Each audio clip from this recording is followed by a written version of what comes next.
Cuando hablamos de Argentina, solemos dibujar en nuestras cabezas este mapa. Si pensamos en cómo se formó, cómo se fue delineando el territorio nacional, siempre tenemos ese mapa dibujado detrás. No podemos dejar de referirnos a él.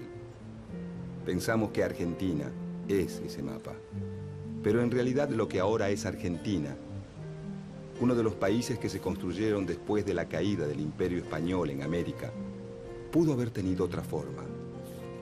Pudo no haberse llamado Argentina. Pudo haber sido muchos países o parte de un gran país hispanoamericano.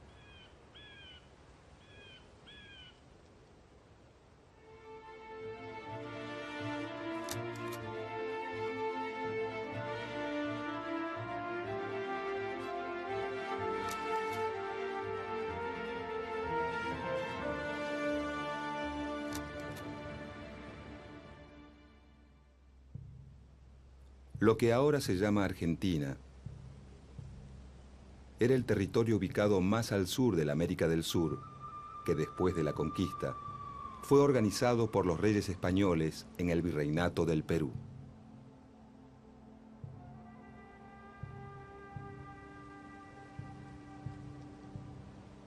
Parte del actual territorio argentino estaba incluido en las gobernaciones del Tucumán y de Buenos Aires dentro de ese virreinato. En 1776, la corona española funda el Virreinato del Río de la Plata, que ocupa aproximadamente los actuales territorios de Argentina, Bolivia, Uruguay y Paraguay. El eje de la economía se encuentra en la ciudad de Potosí, productora de grandes cantidades de plata. Y se elige a Buenos Aires como salida del mineral hacia Europa. Cuenta la leyenda que es tanto el mineral extraído que con él se podría hacer un puente entre América y España. Por su ubicación estratégica, Buenos Aires se convierte en la capital del nuevo virreinato. El Imperio Español parece volver a florecer, pero aunque nadie lo sabe, está a punto de derrumbarse.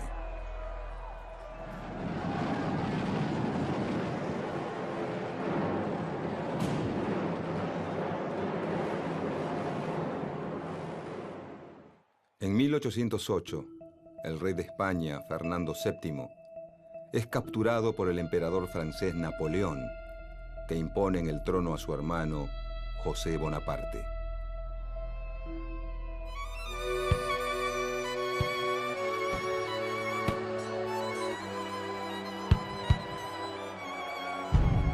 Las ciudades españolas se rebelan y forman juntas en nombre del rey preso. Agrupados en la Junta Central de Sevilla, buscan expulsar a los franceses y mantener su autoridad sobre América. En 1810, la Junta Central se derrumba ante los ataques franceses y España queda bajo el dominio de Napoleón Bonaparte.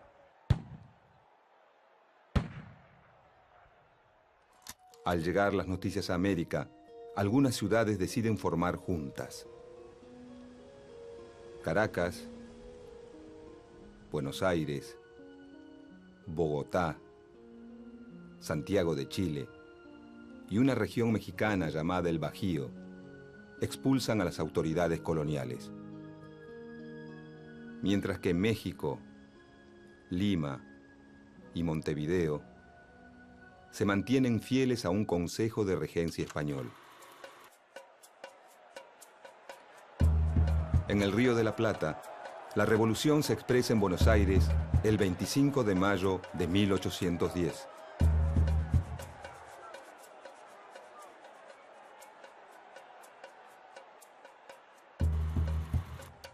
El grupo revolucionario que desplaza al virrey Baltasar Hidalgo de Cisneros cuenta con el apoyo de la milicia criolla, con la que busca asegurarse la adhesión del resto del virreinato. Con la Revolución de Mayo comienza el proceso de independencia de las colonias españolas en el Cono Sur. Paraguay y Montevideo se oponen a la revolución, no así las zonas rurales de la Banda Oriental. Mientras que el ejército de Buenos Aires es derrotado en Paraguay, Montevideo se rinde en 1814. Una expedición enviada por la Primera Junta obliga a Córdoba a la obediencia y avanza al norte para ocupar el Alto Perú. La expedición comienza con un triunfo, pero finalmente es derrotada. El poder está dividido. Durante años, ni revolucionarios ni realistas pueden pasar más allá de Salta. Para los lugareños, la guerra se convierte en algo cotidiano, en el centro de sus vidas. Entre 1812 y 1815, diferentes grupos patriotas impulsan cambios políticos, aunque no se animan a declarar la independencia.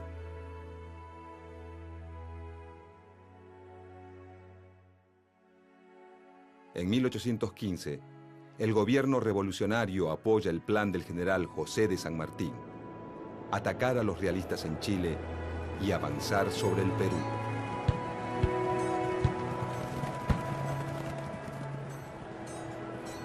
Los territorios revolucionarios americanos están convulsionados por luchas y divisiones.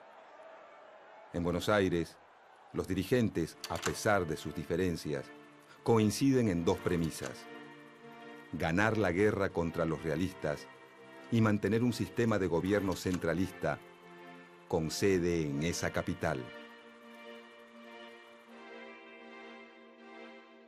El líder revolucionario de la Banda Oriental, Gervasio Artigas, en contra del centralismo porteño, propone un sistema confederal en el que todas las provincias tengan igualdad de condiciones.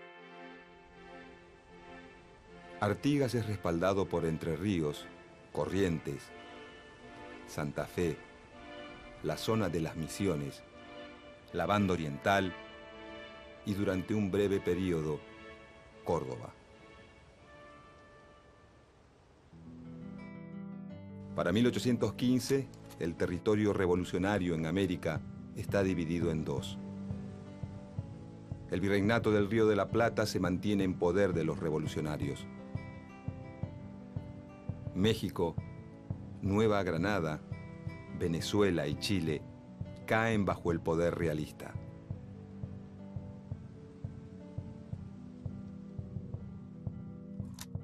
En 1816, el sistema revolucionario rioplatense supera una etapa crítica. Se reafirman los vínculos entre el interior y Buenos Aires, pero mantienen el enfrentamiento con el litoral.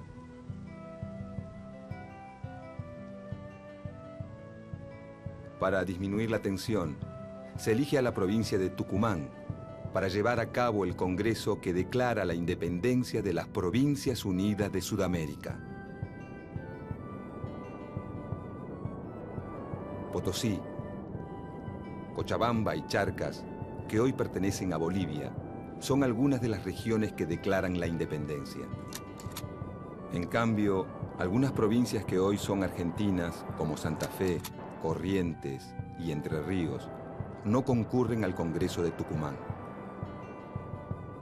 El nuevo país independiente tiene dos grandes desafíos: el conflicto con los realistas y la guerra civil entre Buenos Aires y el litoral que dirige Artigas.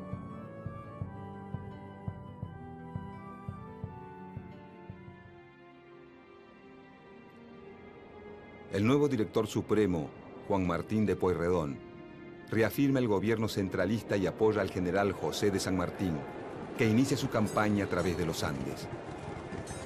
San Martín liberará a Chile y Perú, y así contribuirá a la caída del poderío español en América del Sur.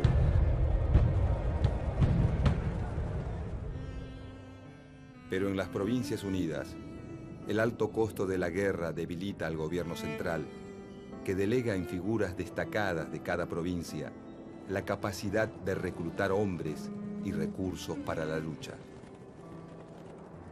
El sistema revolucionario vuelve a entrar en crisis y se disuelve en 1820.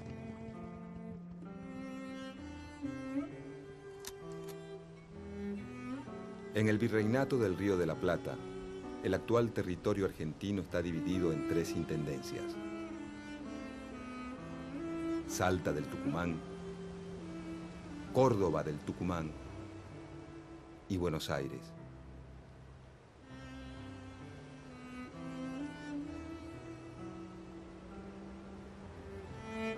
Los gobiernos revolucionarios subdividen esas intendencias coloniales.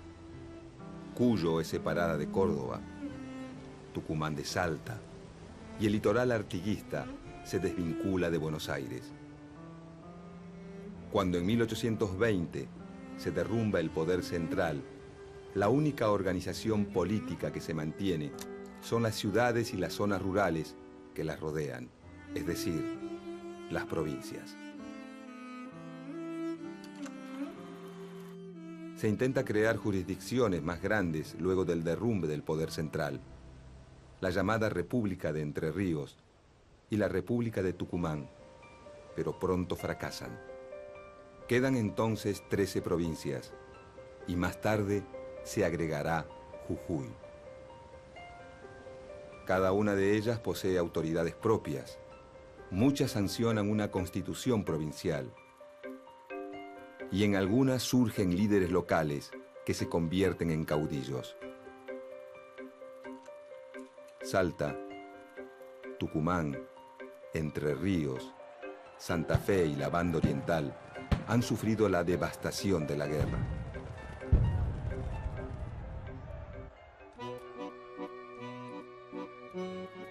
Buenos Aires, en cambio, con pocas acciones militares en su territorio, exporta grandes cantidades de cueros y tasajo.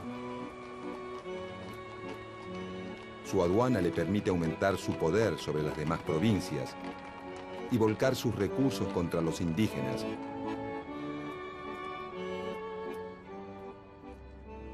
Y en pocos años duplica el territorio hacia el sur.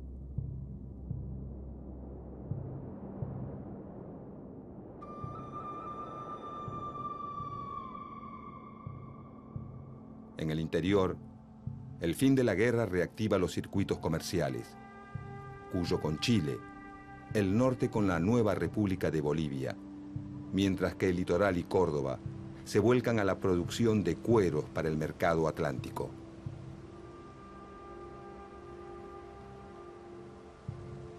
Las nuevas tendencias comerciales, lejos de contribuir a la unidad, fortalecen las divisiones. A mediados de la década de 1820, las provincias se reúnen en un Congreso Constituyente para volver a crear una unión y sancionar una constitución. El intento fracasa al enfrentarse a 2 grandes problemas. Por un lado, la guerra con Brasil, desencadenada cuando la Banda Oriental, apoyada por las Provincias Unidas, se levanta contra la dominación brasileña. Mientras que los rioplatenses obtienen importantes victorias militares, los brasileños bloquean el puerto de Buenos Aires, principal fuente de ingresos de las Provincias Unidas. Con la mediación de Inglaterra, se resuelve el conflicto y nace un nuevo país independiente, la República Oriental del Uruguay, que se separa de las Provincias Unidas.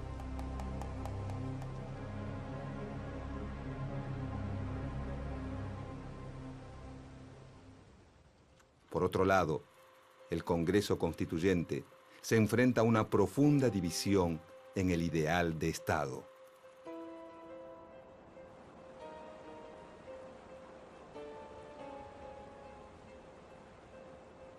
Dos corrientes surgen de este enfrentamiento. Los unitarios, quienes sostienen que el gobierno central, creado durante la Revolución, es el fundamento de la soberanía nacional, y los federales, quienes defienden la soberanía de cada provincia. Aunque el grueso del interior es federal, y los principales dirigentes unitarios son porteños. Hay muchos federales porteños y varios unitarios en las provincias. En la Constitución formulada por el Congreso de 1826, que nunca entra en vigencia, se denomina por primera vez al nuevo país como República Argentina. Con la disolución del Congreso Constituyente y el regreso del ejército de la guerra contra Brasil, que toma partido por los unitarios, se desata una guerra civil. En el litoral, el intento unitario de hacerse del poder fracasa al poco tiempo. Buenos Aires, Santa Fe, Entre Ríos y Corrientes se afianzan como provincias federales. El resto de las provincias se aglutina en la unitaria Liga del Interior, conducida desde Córdoba por el general José María Paz. La contienda se resuelve a favor de los federales, y a comienzos de la década de 1830, las 14 provincias suscriben el Pacto Federal.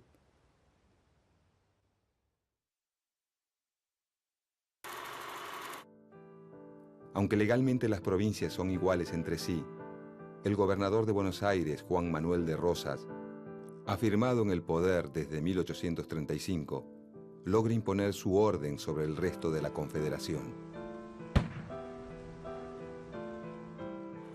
Por medio de la diplomacia o de la fuerza, obtiene gobernadores adeptos en todas las provincias, afianzando su poder a través de un único partido federal.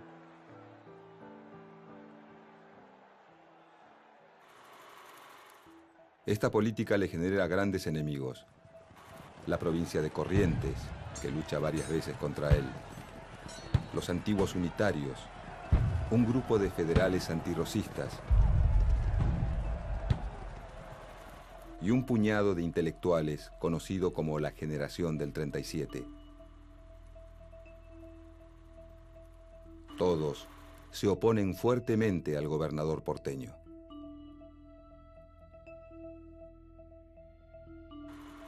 Rosas interviene en las luchas internas de la República Oriental del Uruguay.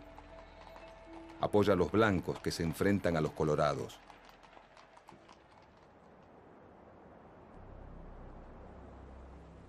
Los franceses aprovechan estos conflictos y bloquean el puerto de Buenos Aires entre 1838 y 1840. Entre 1845 y 1847 lo vuelven a hacer, esta vez junto a los ingleses.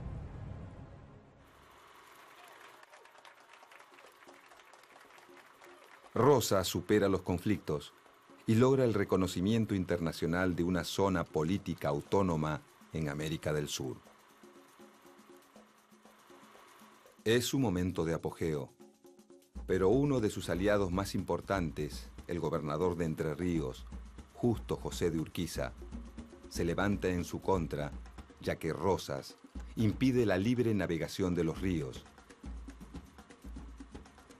lo que perjudica a las provincias del litoral, que no pueden competir con las exportaciones porteñas.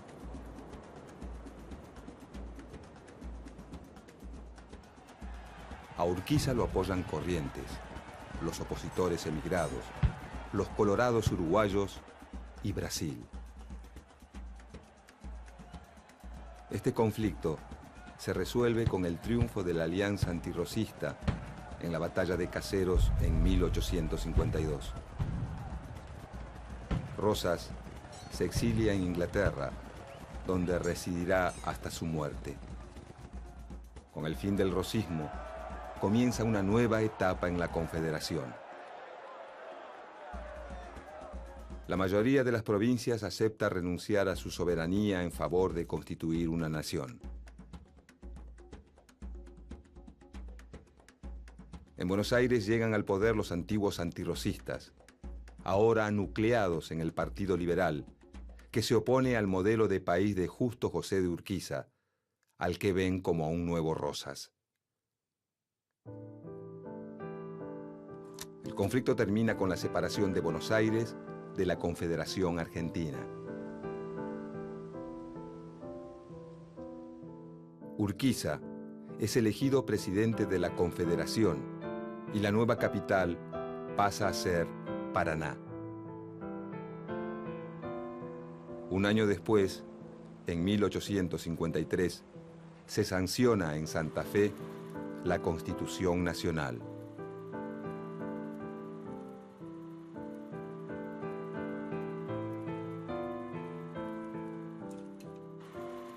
Buenos Aires no acuerda con una unión en la que no tenga privilegios, ni tampoco con entregar los beneficios de su rica aduana. Durante los 8 años en que permanece separada de la Confederación, Buenos Aires prospera gracias al aumento en sus exportaciones de lana y cuero. En cambio, la Confederación enfrenta grandes problemas económicos y muchos de sus dirigentes creen que no existe futuro sin Buenos Aires. La tensión va creciendo y en 1859 se desata la guerra. Las tropas de Urquiza triunfan en la batalla de Cepeda. Se firma un tratado de paz y se vuelve a incorporar a Buenos Aires a la Confederación Argentina. Pero los enfrentamientos continúan y en 1861 se libra la batalla de Pavón, en la que los porteños salen vencedores.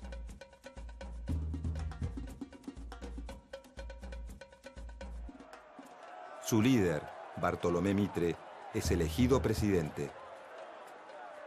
Aunque las 14 provincias se rigen por la Constitución Nacional y una autoridad central, Mitre pretende un Estado con predominio de Buenos Aires.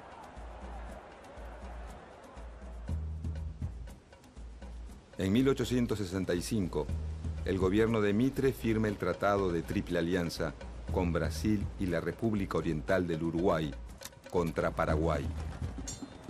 Juntos desatan una guerra larga, que en Argentina es impopular y resistida. Concluye con la destrucción socioeconómica del Paraguay, que pierde a la mayor parte de su población masculina. Brasil y Argentina se apoderan de una parte del antiguo territorio paraguayo. Durante el conflicto se forma un ejército que, por primera vez, depende fuertemente de las autoridades nacionales y no de las distintas provincias.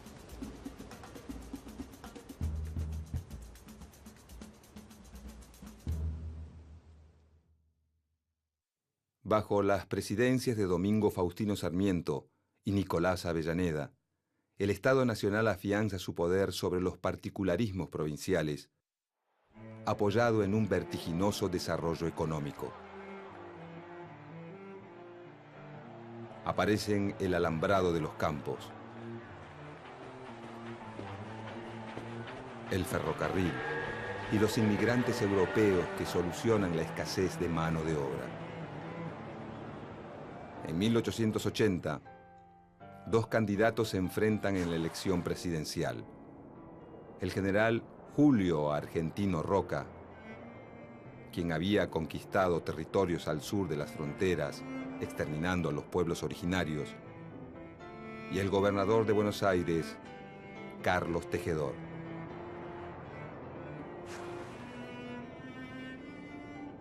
Julio Argentino Roca triunfa.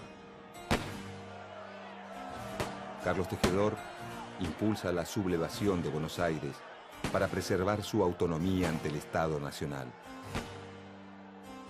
En respuesta, las autoridades nacionales derrotan militarmente a la provincia rebelde. En 1880, la ciudad de Buenos Aires pasa a ser la capital federal de la República Argentina y en 1882 se funda una nueva capital para la provincia de Buenos Aires que será llamada La Plata. Entregar la capital a la nación le otorga más poder al presidente y debilita a la provincia más poderosa. En 1884, el ejército se apodera sangrientamente de los territorios aborígenes del Chaco.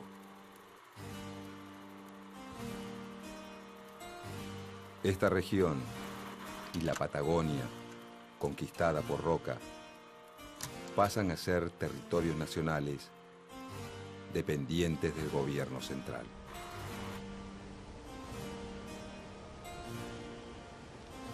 En la década de 1880, con el mapa argentino casi idéntico al que conocemos hoy, la existencia de un poder central consolidado, una sola moneda y un solo ejército nacional, se cierra el conflictivo y complejo proceso de construcción del Estado argentino. Pero otros procesos se abren y continúan. Los habitantes de ese Estado van a afrontar la conformación de una nueva sociedad, la aparición de un nuevo sistema político y la afirmación de una economía capitalista que provocarán conflictos, luchas de intereses, acuerdos y distintas alternativas que llenarán la historia argentina del siglo XX.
Bolivia, Uruguay y Paraguay.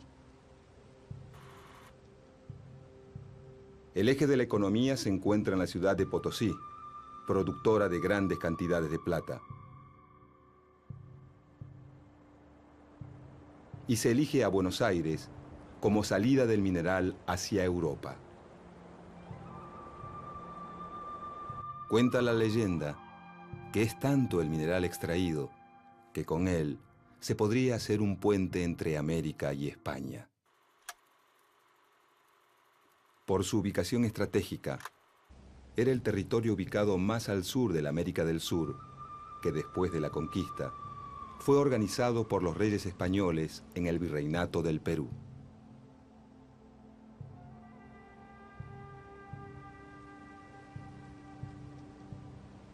Parte del actual territorio argentino estaba incluido en las gobernaciones del Tucumán y de Buenos Aires, dentro de ese virreinato.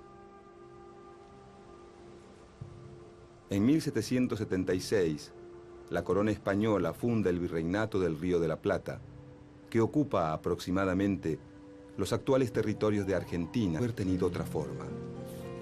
Pudo no haberse llamado Argentina. Pudo haber sido muchos países o parte de un gran país hispanoamericano.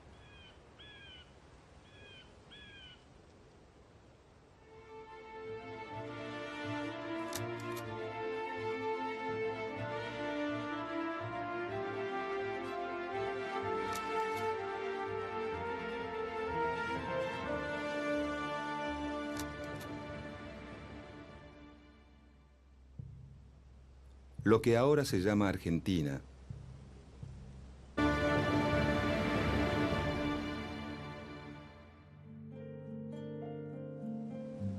Cuando hablamos de Argentina, solemos dibujar en nuestras cabezas este mapa.